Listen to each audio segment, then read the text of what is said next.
You're the only one I can see so far. Hi, Ed. Hello, Larry. Hi, Brant. Guys, this is like we get to spend all day together. It's only been a few hours. All of you were on my screen earlier today. Hi, Marshall. All right, Shabbat Shalom, everyone. We will get started with Minha on page 214, or page 226, or page 558. Ashrei ashrei vetecha, od yalu chasela, Shem shekachalo, Shem shadonai Elohav, tehila leDavid.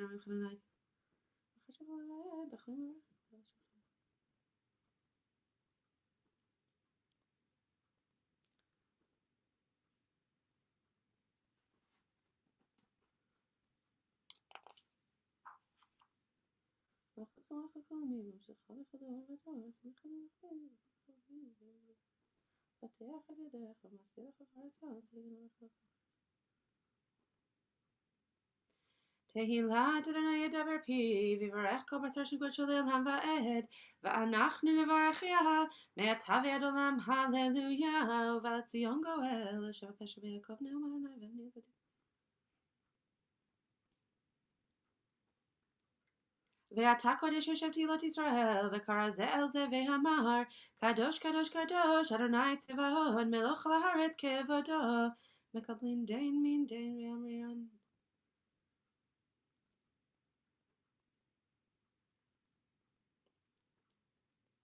ותישאני רוח ושמע אחרי כל רעש גדול, ברוך אדוני ממקומון. תתני ברכה ושמות ותורך.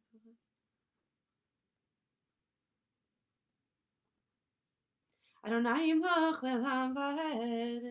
אדוני לאברהם יצחק וישראל ותהי נשמה צדקה.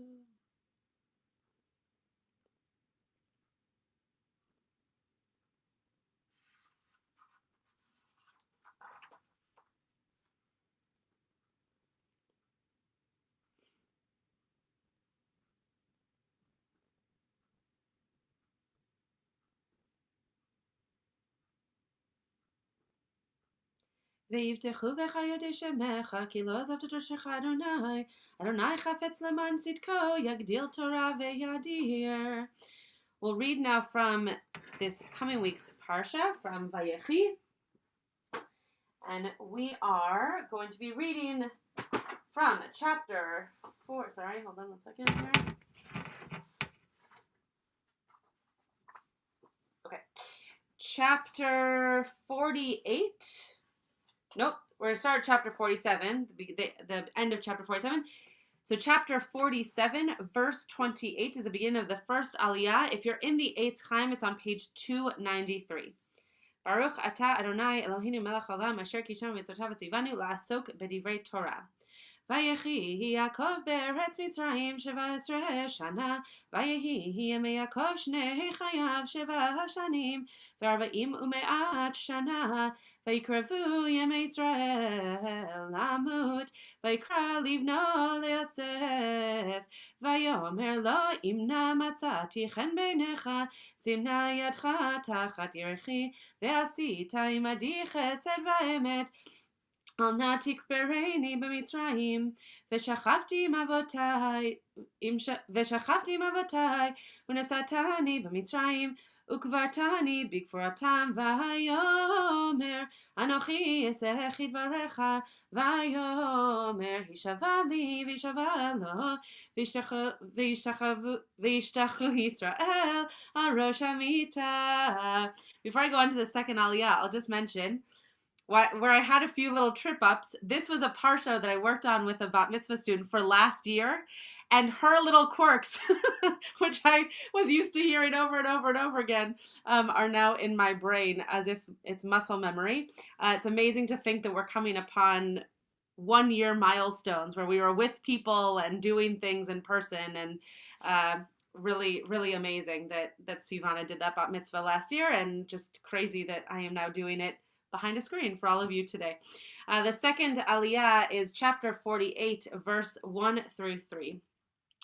ויהי אחרי הדברים האלה, ויאמר ליוסף, הנה אביך חולה, ויקח את שני בניו עמו, את מנשה ואת אפרים. ויגל ליעקב, ויאמר, הנה בנך יוסף בא אליך, ויתחזק ישראל, וישב על המיטה. ויאמר יעקב אל יוסף, אל שדי נראה אלי בלוז בארץ כנען, ויברך אותי. The last aliyah will be verses 4 through 9. ויאמר אלי, הנני מפרך והרביתיך, ונתתיך לקהל עמים, ונתתי את הארץ הזאת לזרעך אחריך אחוזת עולם, ואתה שני בניך הנולדים לך בארץ מצרים, עד בואי אליך מצרימה, לי הם אפרים ומנשה, כי ראובן ושמעון יהיו לי. ומולדתך אשר הולדת אחריהם לך יהיו, על שם אחיהם יקראו בנחלתם. ואני בבואי מפדן מתה עלי רחל בארץ כנען בדרך, בעוד כברת ארץ לבוא אפרתה, ואקברה שם בדרך אפרת, היא בית לחם. וירא ישראל את פני יוסף, ויאמר מי אלה? ויאמר יוסף אל אביו, בניי הם אשר נתן לי אלוהים בזה. ויאמר, קחם נא אלי ואברכם.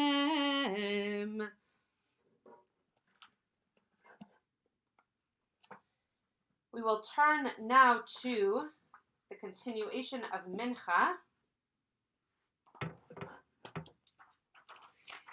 which is the whispered Amidah and can be found on page 223 or 234 or 574.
We'll pick up at the paragraph right before Kaddish Shalom. If you are still reciting the Amidah, please continue to do so at your own pace. That is on page 230 in the Lev Shalem, around page 247 or page 596 in the Sidur Sim Shalom.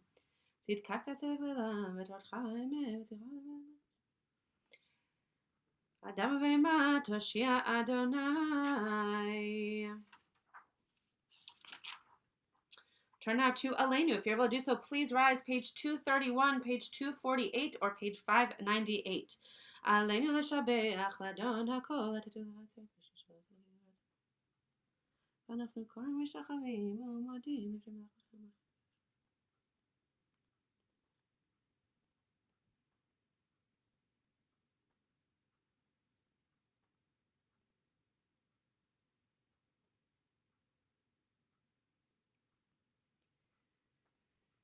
ונאמר והיה אדוני למלך על כל הארץ ביום ההוא אדוני אחד ושמו אחד.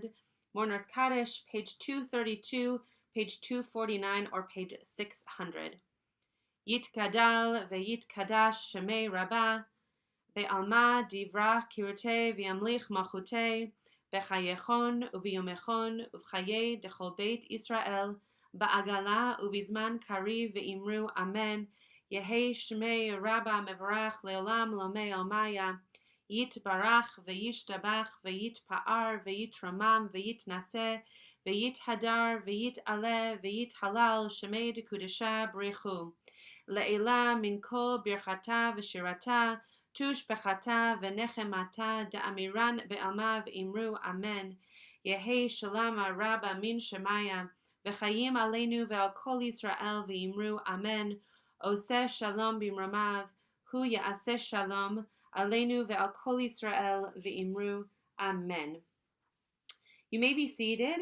Those of you who don't have your video on, if you would like to be part of the learning that we're about to do, it'll probably be easiest for you to have your video on so I can call on you. But if not, it's totally understand that there might be other things going on. So just virtually raise your hand or just listen. So I want to just mention, this is not what we're about to talk about, but because it is a big part of our lives weekly as well as in the Torah, this week's Parsha is the one that talks about Ephraim and Menasha and the blessing that they get that we say over boys to this day. And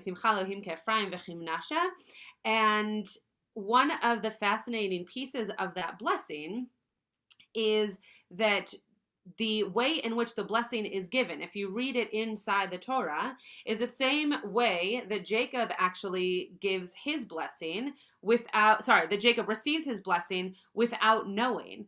Right? His father switches the brachot because Rebecca went out of her way to make sure that happened. And when Joseph goes to give these blessings, they are swapped, and he's intentional about why they are swapped and is verbal about why.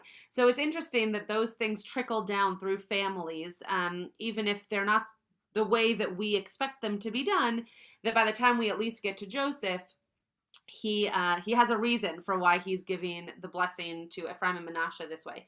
So I just thought I would point that out if you want to take a look at that now or later. Today we're going to be looking at a part of this parsha that we didn't read just now. We're going to be in Genesis chapter 50, verses 15 through 21.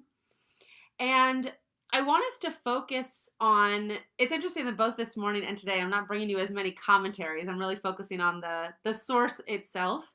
I really want us to focus on what is happening here. The language isn't complicated, but the lack of pronouns makes us wonder kind of who are the characters, who is this coming from, who is this going to. So we're going to take verses in chunks. It's not that many verses, it's 7 verses, but we're going to take them in chunks to really understand what's going on here and to think a little bit about what Joseph is going through and what the brothers are kind of doing to him in a way. So the first verse is verse 15, again, chapter 50 of Genesis. And it says, Vayre'u achei Yosef ki met avihem. And the brothers of Joseph saw that their father died. It's interesting that it says Joseph's brothers, but it says their father, right? So the subject here is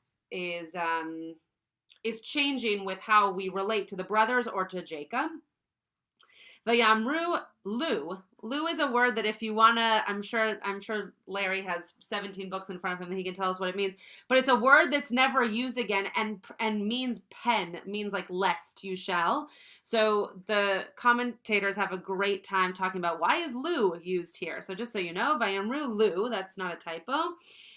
Istemenu Yosef v'hashev yashiv lanu et kol hara'a asher gamalnu oto. So what if Joseph still has this grudge against us and kind of gets back at us for all the things that we did to him, right? Their father, Jacob, is now gone. So Joseph is a free agent to work against his brothers if he wants to bring that out on them. 2 more verses and then I'll take your commentaries. Vayatzvu el Yosef lemor, avicha tziva lifnei moto lemor. So they sent this message back to Joseph and they said, before his death, before Jacob's death, your father, again, they're referring to Jacob as only Joseph's father, which is interesting. Your father left this instruction. Okay? Just keep this in mind. And I'm just going to read this part in the English. This was the instruction.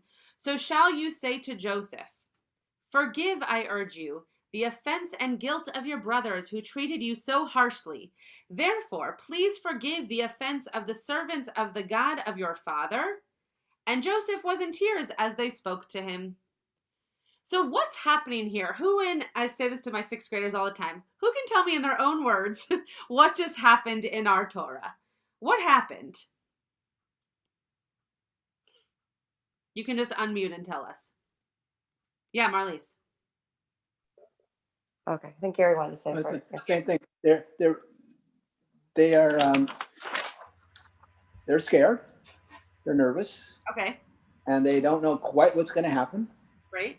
And they are setting up a good reason why nothing should happen. Okay. And what do the brothers do to kind of save their tuchuses and make sure that nothing happens? Well, they tell him that their father had, who's also Joseph's father, left an instruction for him not to bear a grudge against them. Right, so, exactly. Which makes me wonder if it's really true. But yes, great. Makes me wonder if it's really true too. There's no point in our Torah that we hear this instruction from Jacob. Right? We don't hear Jacob say to the brothers. Now, of course, there are many moments in Torah that we probably are not privy to. But this would be one that, according to how the Torah is written in other places, that we probably would have known about to be able to then say, oh, right, of course, we can turn back to chapter whatever, verse whatever. This is where Jacob says that. Jacob doesn't say this anywhere. This doesn't. Are we presuming that I always thought Jacob didn't know that the brothers did this. That Jacob didn't know the brothers did what? Put him in the pit. So now this seems to assume that the father knew. Right. No, that's exactly right. That we assume that if Jacob had known that the brothers had thrown him into a pit, we would have hoped that Jacob would have said a few things about that, or that he would have punished his children and said, this isn't how you treat your sibling. But we assume, rightfully so, Brent, that he didn't know. And so how could he have said all of this if he didn't know that actually happened? Right? There's a lot of confusion here about how Jacob could have possibly said this to the brothers. And as Marlies pointed out, then we just have to assume that the brothers are making this up to kind of be in a good place with Joseph. Yeah, Larry.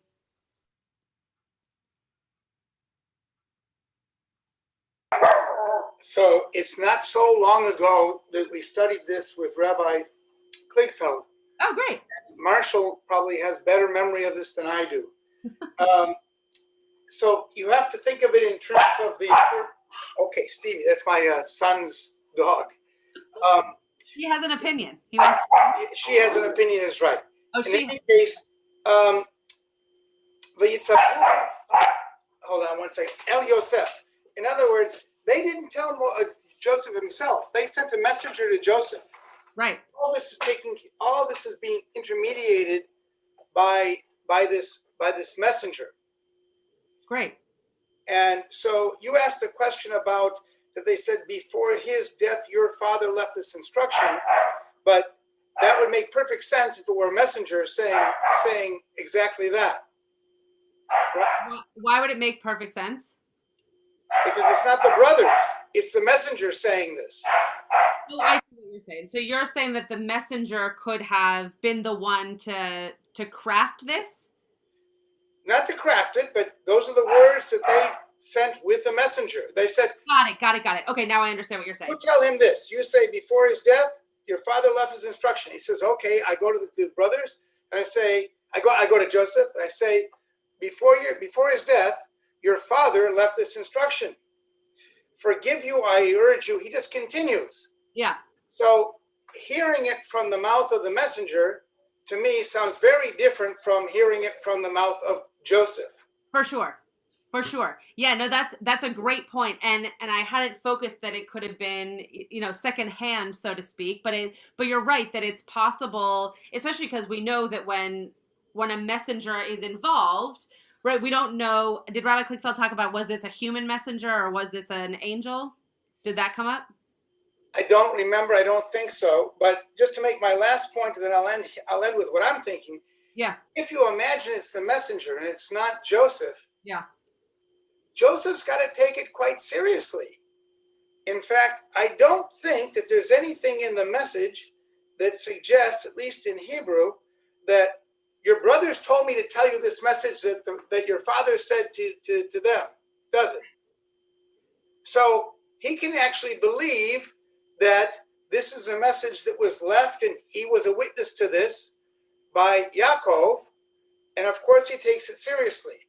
So maybe he wouldn't, in the narrative, be quite so cynical about why they were telling him, why he was being told this story by whomever was telling him this story. Yeah. And I don't think that he's cynical at all, right? He starts crying. So he feels like this is a message coming at him that is truthful. I think I'm the one being cynical. No. Marshall's going to help me. It's a common commentary that he's crying because, I don't know if it's common, he's crying because he was weeping that they had so little faith in him that they would invent this story. In other words, your cynicism, I think, it's a very common commentary. So it's interesting because I found a different commentary that kind of goes in the opposite direction of that. So that's interesting. I like that commentary a lot. The Tur HaRuch starts that way, but then we can go into this now, I guess. The Tur HaRuch says, his commentary is that Joseph cries when he realizes that they thought that he would go against them, which is what you're saying, Larry, that they were harboring hostile thoughts against them. The verse is proof that Joseph had never informed Yaakov that the brothers had sold him. For if Yaakov had been aware of it, he would have ordered Joseph not to hold a grudge against his brothers on the account and to make up with them. Right? So this is this moment where we recognize that there are chains in this communication that are broken, that we don't know what Jacob knew, what Jacob didn't know, that the crying is that potential, as I mentioned before, it starts the way that the commentary that you're sharing starts as well, that he feels badly that they might not know, that he wants to be kind towards them. But then it goes one step further, which is what caught my eye about this commentary, which is that he's recognizing in his own grief that his father didn't know his whole story, that he didn't know everything that had happened to him and that happened to him because of his brothers. And whether or not that would have changed things, when you lose someone, you often think about all those things that you didn't get to tell them or they didn't know about you and how much you wish you could have told them. The one, and then I'll call on the two other people who had their hands up. The one thing that I am skeptical about the messenger kind of idea of this is that the sentence before makes it seem so clear that the brothers are nervous about this And then conveniently, there's this message that is sent. And so I guess in my own reading, without thinking through a messenger being like a shaliach, right, because they don't use that word, that this would be a moment where the brothers wouldn't just concoct something so that they could be in better graces with their brother. But I am humbled by the idea that it possibly is someone else, and that they could have all been very kind, wonderful people who had not taken that on to try to change their relationship with Joseph. I think it's a very interesting read. Joanna, you had your hand up, and then Joshua, and then Marshall. Lots of commentaries. Yeah. So I think there's another bit of proof that in the Parsha that Yaakov did not know what the brothers had done to Yosef, and that's in the so-called blessings that he gives to that poetic passage of the so-called blessings that he gives to his children, because they're not all actually blessings. And he has no problem there calling Reuven, Shimon, and Levi out for bad things that they had done. So had he known, presumably that would have worked its way into that passage of his final parting words to his children, and we see no reference of it there. That's a great point. I hadn't thought about that. Does everybody know what passage Joanna's talking about when he goes through the list of names, and the names usually have to do with some poetic read of both their name, but what will come from them. And Joseph being thrown in a pit doesn't come up. Okay, Josh, and then Marshall. Hi, Rabbi Schatz. Hope I'm pronouncing that right. Hi, everyone. First time here. First of all, lovely Mincha service. Thanks so much for holding this space. This is one of my favorite parshas and stories in the whole Tanakh. And every year I study it. It has a lot of ambiguity, which I love, learning about that. So I had a couple of thoughts to kind of piggyback on one of the messenger idea. If anyone's played the game Whisper Down the Lane, like by the first verse and the last person, it's a totally different message. So one thought is maybe that they gave this message to the messenger and the messenger gave a different message. So that was one thought that I might kind of see that. My other thought was, I don't have the text in front of me, but it seems like there's a couple different timelines going on here. So my other thought I wanted to share was maybe Yaakov didn't know at the time, like he was in the pit, that he didn't know then, but then he realizes it later, and that's why he's crying. Maybe that he realizes it later, that it comes, he figures it out later, but he didn't know it at the time. So that was kind of a thought. We're definitely, and welcome. So nice to have you. And you pronounced my name correctly, so you get an extra gold star.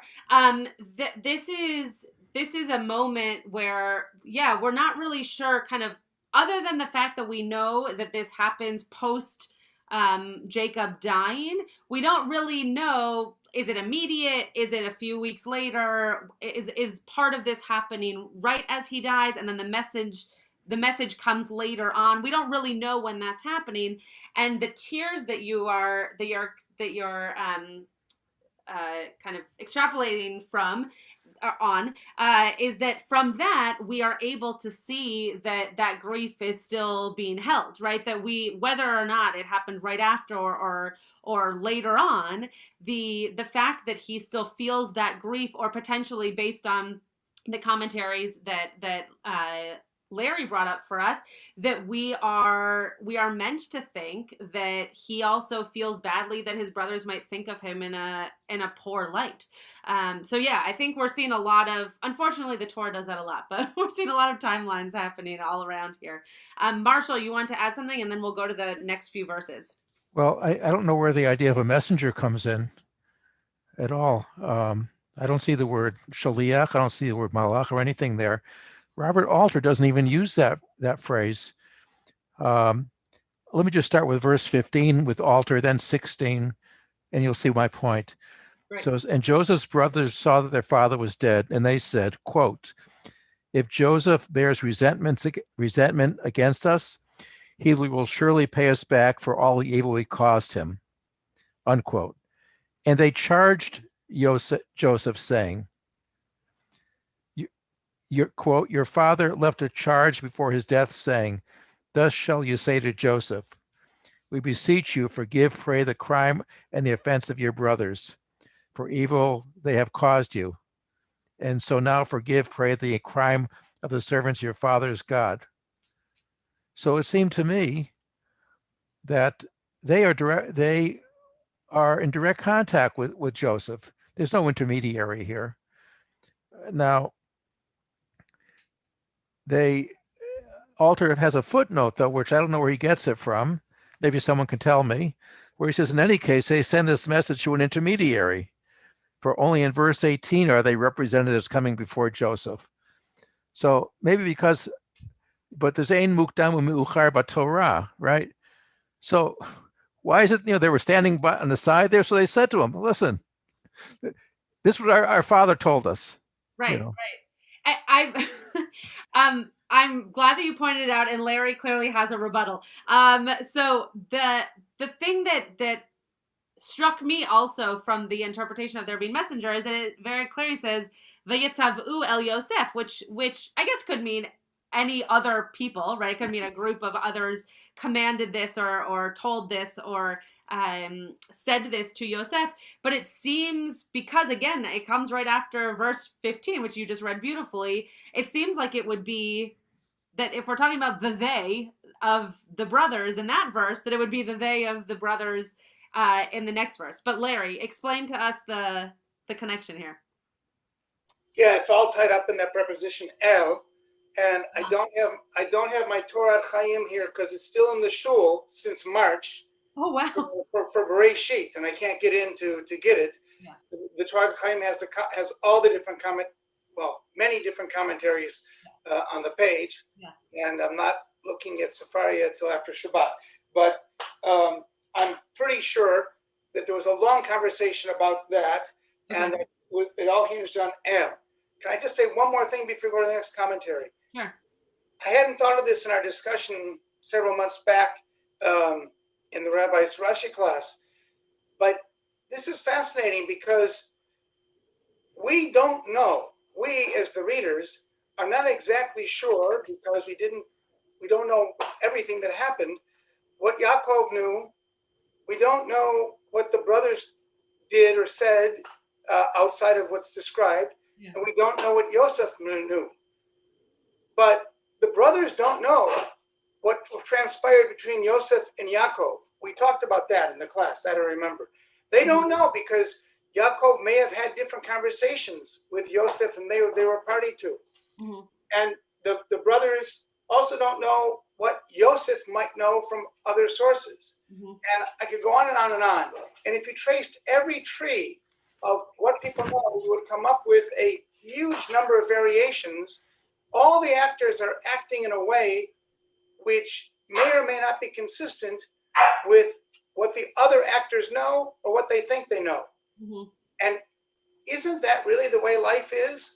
We act thinking that we know what someone else knows, but we may be wrong, and they respond to what we've done or said based upon what they think that we know or even a third party knows.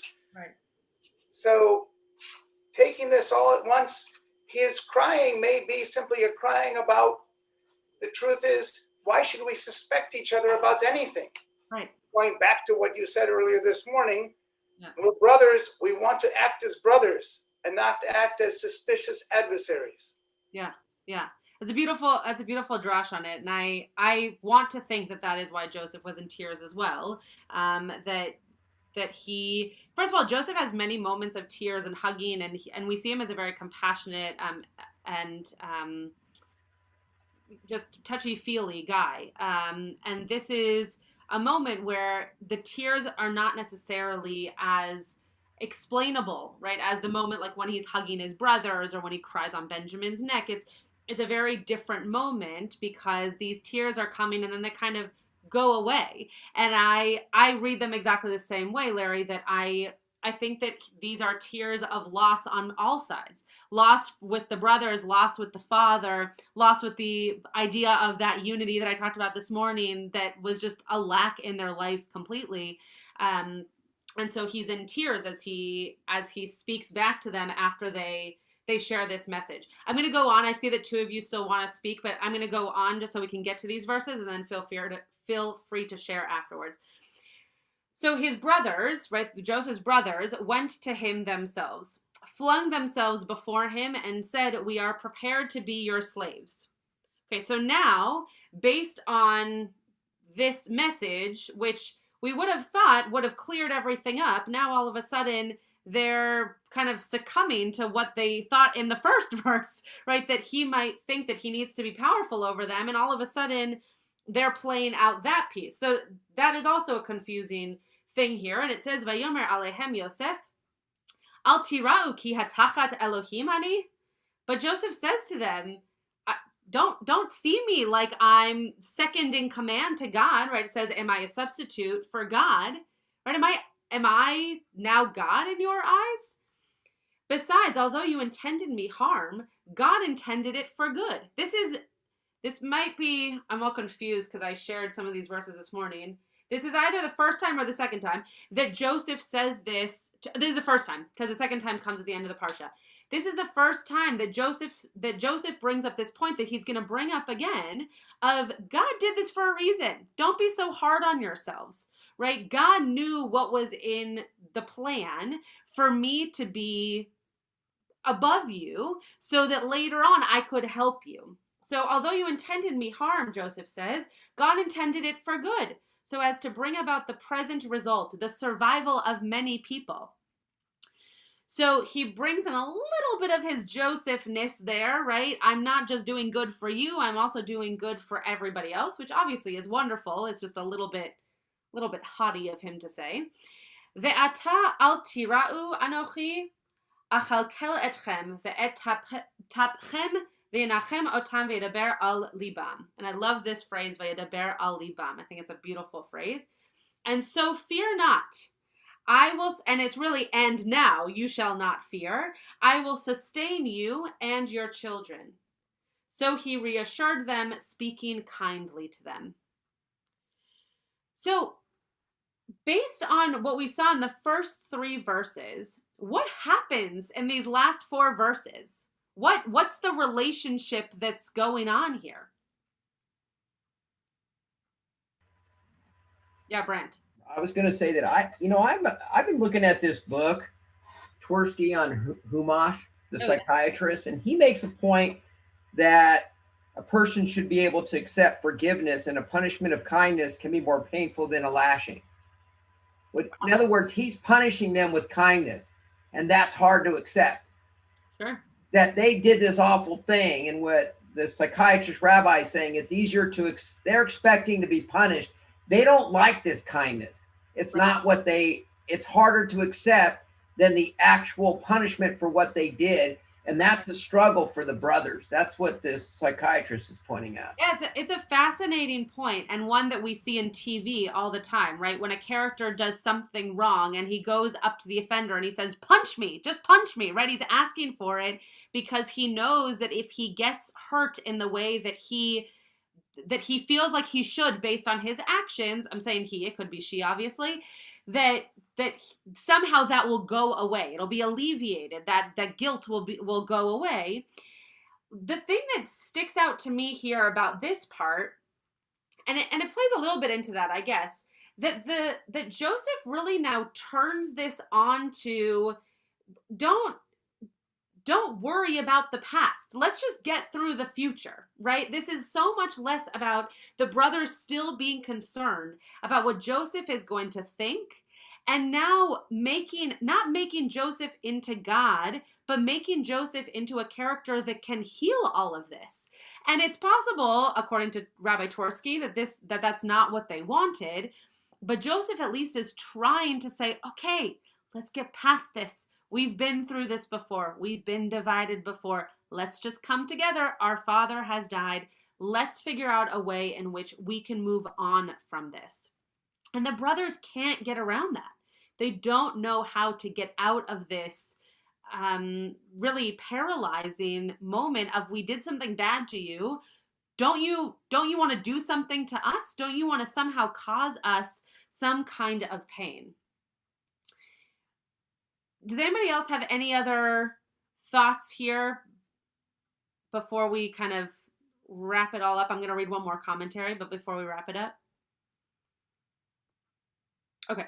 So this other commentary is Rabbeinu Bachia, and it's on the verse 17, but it's a nice kind of closer. And so that's why I wanted to bring it in this after we had read the other verses as well. So it says, Joseph wept when they were speaking to him. As soon as the brothers mentioned the name of their father, Joseph, he started weeping. It was due to the great love he had for his now departed father.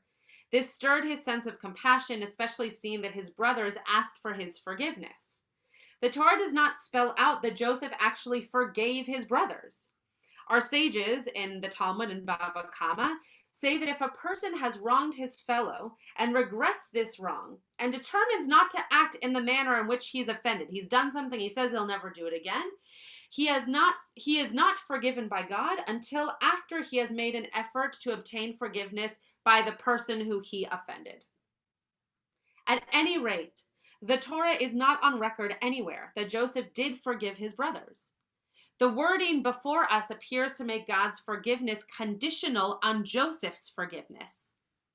In other words, if you, Joseph, forgive the sin of the brothers against you, then I, God, will be able to forgive their sin, seeing they are servants of the same God as your father Yaakov. The concise meaning of the verse, Rabbeinu Bachia says, is the sin of the servants of your father's God is the one they committed against their brother. That last part is a little bit hard to parse out, his summary. But what I believe is being said here is that it's not just forgiveness to Joseph, that the brothers feel this need to also bring in God, right? That's why they bring up in these last 4 verses here, this, am I a substitute to God, right? He's picking up on their need for him to be something higher than just himself and than just their brother.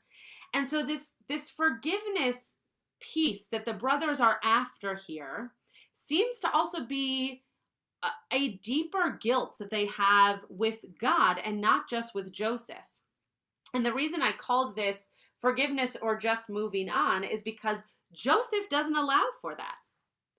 Joseph doesn't allow for the forgiveness, whether between him and the brothers, but definitely not to go as deeply as to forgive Joseph so that God can forgive the brothers. And the fact that Rabbeinu Bachia picks up on that, I thought was brilliant, because there, as Brant said, there's something, when you're asking for forgiveness, you're not just saying, tell me sorry, right? You're looking for a behavior change. You're looking for something to actually shift. And in the brothers' case, they wanted to believe that that was also their connection to God, according to Rabbeinu Bachia, which I'm agreeing with. So there's a piece here that doesn't get resolved. There's no resolution, right? The brothers and Joseph seem to play nicely, but there's not any resolution to their behavior, nor to how the brothers treated them, nor to how Joseph, is referring to their behavior. The brothers don't feel consoled, and Joseph definitely hasn't been told that they are sorry for their behavior in a way that makes him want to forgive them.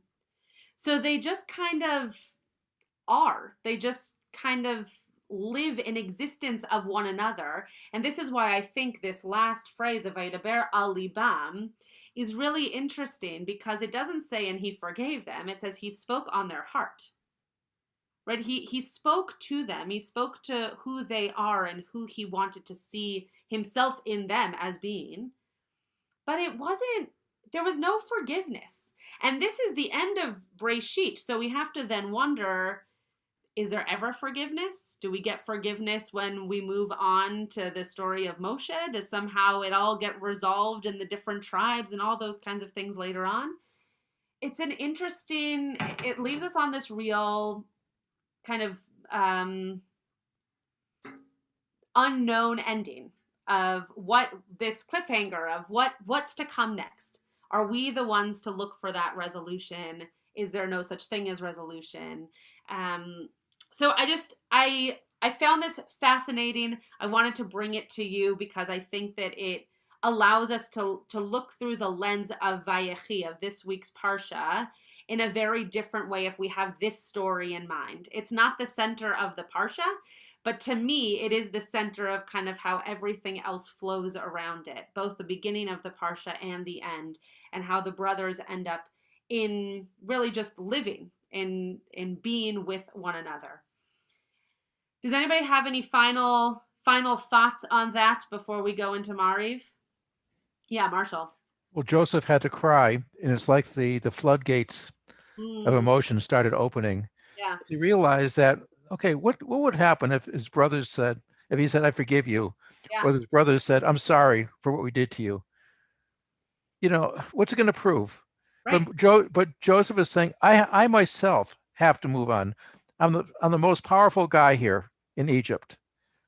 And I realize my own health will depend upon my reestablishing contact with people who are my family, Right. not with those who are in power here in Egypt. Yeah. Which we then see later on, right? When he dies, he is surrounded by his family. Right. And is that a message of forgiveness, or is that a message of exactly what you're saying, Marshall, which is he makes sure that there are ties deep enough to have them there, but that forgiveness was never going to get them anywhere. It was too far gone. They just needed to be able to sustain life with one another. Okay. Yeah, Joanna. I'm wondering if there's like a certain contrast here between the very beginning of this whole Joseph narrative and the end around those first dreams that Joseph had with the sheaves of wheat, and then especially the sun, the moon, and the stars, because to be in control of nature, to be in control of what the sun, the moon, and the stars will do is to be, quote unquote, somewhat godlike, right? And all of a sudden here, there's a certain humbleness, a certain realization on Joseph's part that maybe he had a piece to play in all of this also.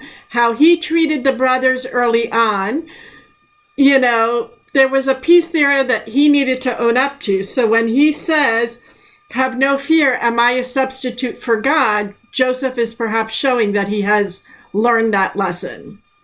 Wow, that's great. Yeah, I mean, there's definitely a connection in terms of what is happening, right? His dreams come to be reality, but that is a beautiful way of thinking about how they see him and how he then sees himself in connection to them through those dreams. That would be a beautiful way of looking at this Joseph story next year, of taking the first part of the story and the last part of the story and comparing them and seeing kind of where the growth has come and where it's lacked. Because as we know in this story, it's also lacked quite a bit. I like that a lot. Thank you for sharing that. Any other final thoughts? Yes, Gary. Hi. Oh, Marlise, yes. Yeah, sorry. I just did the hand. I saw the very large Gary hand. So yeah, he's my messenger. So no, I was just thinking about how when Judah in the previous parsha, and they don't know it's Joseph at the point where he talks about how we can't leave Benjamin with you, and it seems like such a showing, like a moment of teshuvah, and showing that he's like aware of the impact that their actions have had earlier, but he's only able to do that when he doesn't know that it's Joseph. Whereas in this setting, everyone knows who each other is, and it doesn't have the same sort of openness, and I don't know. Yeah, which goes back also to the dreams, right? They're so quick to make those assumptions and point fingers when they know who he is, and it's easy to make fun of him and, oh, this is my brother. Whereas when they didn't know, they had much more kind of respect and awareness almost of how they were treating another human being. And then interestingly, they kind of have a mixture of that at the end. Yeah, fascinating. You're all thinking about this parsha so deeply. I love it. Yeah, Marshall. Just go back to the word tachat. Yes. Which of course you're translating here as in place of. Yeah. But you made since you made the reference here in the Rabbeinu Bachya to Bava Kama, we know that's where it talks about ayin tachat ayin, an eye for an eye, not an eye and a leg, Right. Not an eye and an arm, but an eye for an eye. So there has to be some measure of equality in the reconciliation here. And Joseph doesn't see any way of working that through. Therefore, if the tears start coming, he says, let's just move on. Right. That's all. Right. No, that's beautiful. Thank you for bringing that up.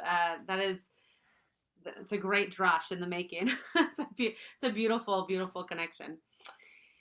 So we are going to move on to Mariv, which can be found on page 264 in the Lev Shalom, and then page 281 or page 200 in the Sim Shalom. And since we have a few people who are joining us for the first time, we will not do the Baruch Hu. We'll do the line before and the blessings following, and then we will move through the service as we normally do.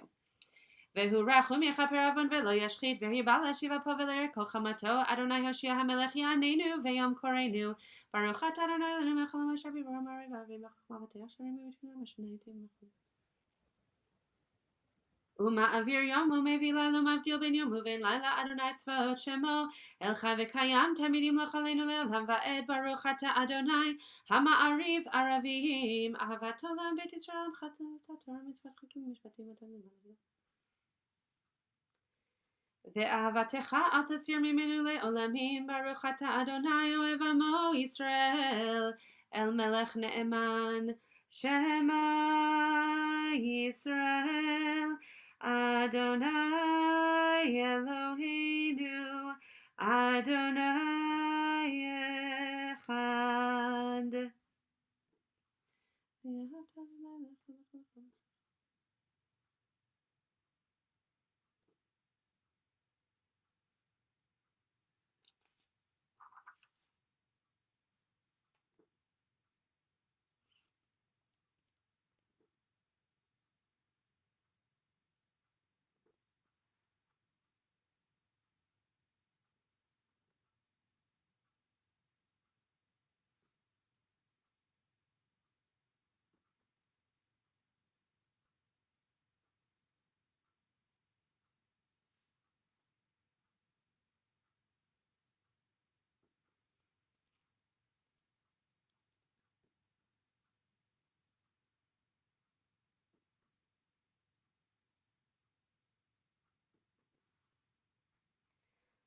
למען תזכרו ועשיתם את כל מצוותיי והייתם קדושים אלוהיכם, אני אדוני אלוהיכם אשר הוצאתי אתכם מארץ מצרים להיות לכם אלוהים.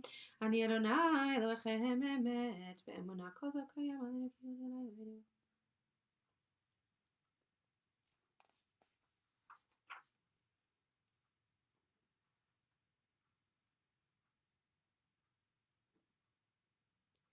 ומלכותו ברצון קיבלו עליהם משה בני ישראל לכנו שירה בשמחה רבה ואמרו כולם, מי כמוך בעלים אדוני, מי כמוך נהדר בקודש, נורא תהילות אוסף אליהם. מלכותך ובניך בו קיים לפי מה שזרנו. אדוני ימלוך לעולם ועד, ונאמר כי פדה אדוני את יעקב וגואלו מיד חזק ממנו. ברוך אתה אדוני גאל ישראל, השכיבנו אדוני אלוהינו שלום ועבדנו לכם.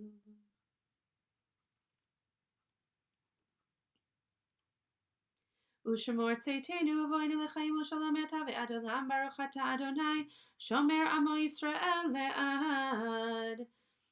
We'll turn now to the whispered Amidah, which can be found on page 270, page 286, or page 210.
If you have not yet finished your Amidah, please continue at your own pace. We're on page 279, page 292, or page 682.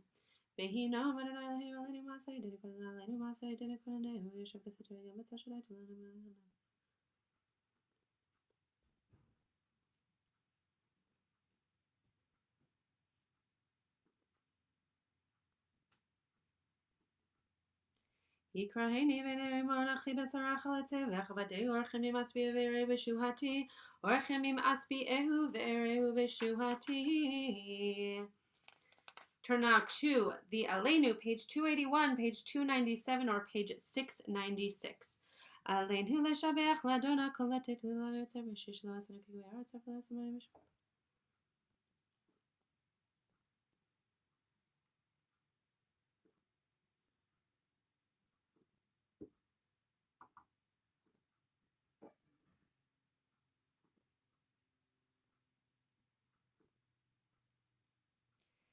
כי המלכות שלך היא ולעולם לעד תמלוך בכבוד ככתוב בתורתך ונמלוך לעולם ונאמר והיה אדוני למלך לכל הארץ ביום ההוא יהיה אדוני אחד ושמו אחד. Mourner's Kaddish, page 282, page 298, or page 698. Yitgadal v'yitkadash shemei rabba be'alma divrach kirutei v'yamlich malchutei b'chayechon u'v'yomechon u'v'chaye dechol beit Israel ba'agala u'v'zman kari v'imru amen. Yehi shemei rabba mevarach le'olam melomei almaya yitbarach v'yishtabach v'yitpa'ar v'yitromam v'yitnaseh v'yithadar v'yit'aleh v'yithalal shemei dekudesha brichu le'ela min kol birchata v'shirata tushbechata v'nechemata da'amiran be'alma v'imru amen. Yehi shalama rabba min shemaya v'chayim aleinu ve'al kol Yisrael v'imru amen. Oseh shalom b'mramav hu ya'aseh shalom aleinu ve'al kol Yisrael ve'imru amen. Shavua Tov, everyone. We are very excited to have some other faces joining us right now. We're going to do Havdalah all together, which we normally do in a completely different Zoom link and a completely different screen. But Cantor Chorney has joined us, and we ask that everybody come to this Zoom link so that we could all be together. So those of you who typically are with us just through Havdalah and then you leave, you are more than welcome to hear Havdalah and then go, or you can stay with us for a little bit of singing and whatever Cantor Chorney has planned. So Kenji, if you want to make me host, you are off the hook. And Cantor Chorney, it's all you. Hi, everybody. Shavua Tov. Shavua Tov. All right. So this is Leah Maor. Hi. She lives with us, with me. And more importantly, she is the Shinshinit in our community, completing her Shnat Shirut, her year of service between high school and the Israeli army. Do you want to say a few words while I grab the ukulele and light our set? Yeah. So as Hillary said, I'm a Shinshinit this year in the temple's community and in Pressman Academy. I work in the day school in Pressman and in the religious school with kids in the temple. And I'm very excited to see familiar faces and not familiar faces and do Havdalah with you. We're just gonna wait for a moment and start our Havdalah. Renee, if you want to take your virtual background down, then we can see a cute grandchild. Because right now he's just the Golden Gate Bridge.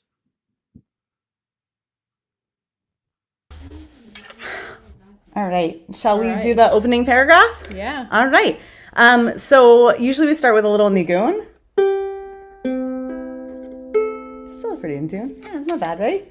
All right. So we'll start with a little nigun, and you can light your sets, or you can wait if you want a minute if you don't want your set to die down too fast. Yanai na nai nai nai nai nai nai nai nai nai nai. Yanai na nai nai nai nai nai nai nai nay nay nay nay nay nay. Yay na nay nay nay nay nay. Yay na nay na na nay nay oh. Yay na nay na nay nay nay. Yay na nay na nay nay nay. Hine ya Yeshua iti eftach velo hechad. Ki ozi v'zimrat yad Adonai vayehi li lishua Ushaftem mayim b'sason V'maynei hayeshua L'Adonai hayeshua Ha'lamcha v'irchatecha sela Adonai tzevahot Imanu Miskav lainu Elohei Yaakov Selah Adonai Tzevahot Asher yadam b'otei hachbach Adonai Hoshia Hamelech Yaneinu V'yom Koreinu LaYehudim Haytahora Besimcha v'sasom likar Kein tihelanu Kos Yeshua tesa U'v'shem Adonai ekra Yainanai yainanai nainai Yainanai yainanai nainai. Well, it's time. Yanai nanai nainai nai. Yanai nanai nai yanai. Yanai nai nanai nai nai nai. Yanai nai nai nai nai nai nai nai nai. Yainanai yainanai nainai. Yainanai yainanai nai oh. Yainanai yainanai nainai. Yainanai yainanai nainai. All right, I'm going to turn it over to Leah as I light our candle. Here's the grape juice. Thank you. Right. Yeah. Should I start with the... We can either yell a lie and lie if you'd like to. Yeah. I'll join you. All right. Okay.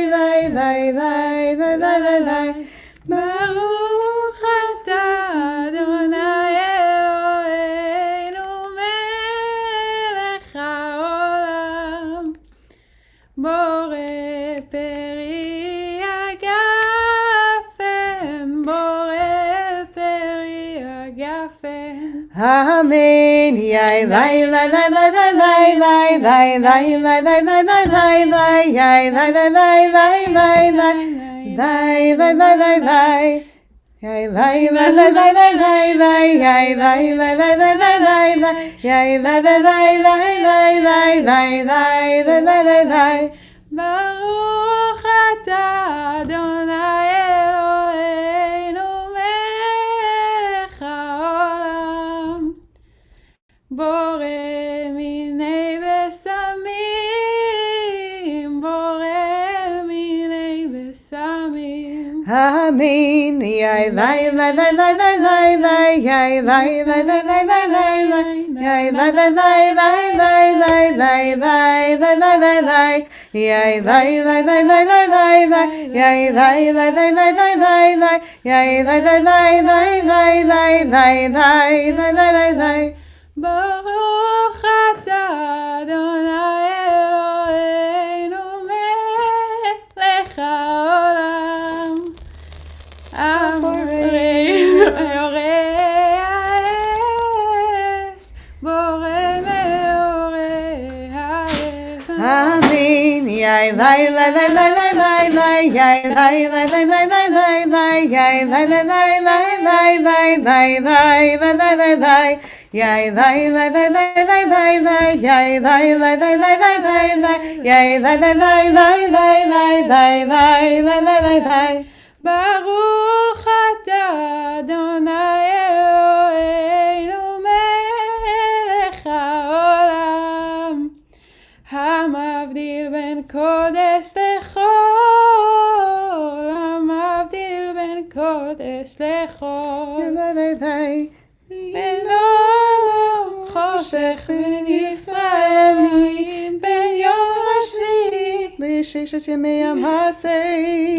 ברוך אתה אדוני המבדיל בין קודש לחול. יא לי לי לי, יא לי לי לי לי לי לי, יא לי לי לי לי לי לי, יא לי לי לי. You wanna joke it? Li li li li li li. All right, let's put this thing out. Nice sizzle. Woo. Nice. Shavua tov, Shavua tov, Shavua tov, Shavua tov, Shavua tov, Shavua tov, Shavua tov, Shavua tov. Anything else you want to sing on this front? Eliyahu maybe? I'll join you, yeah. Okay, we'll go over there. Eliyahu Hanavi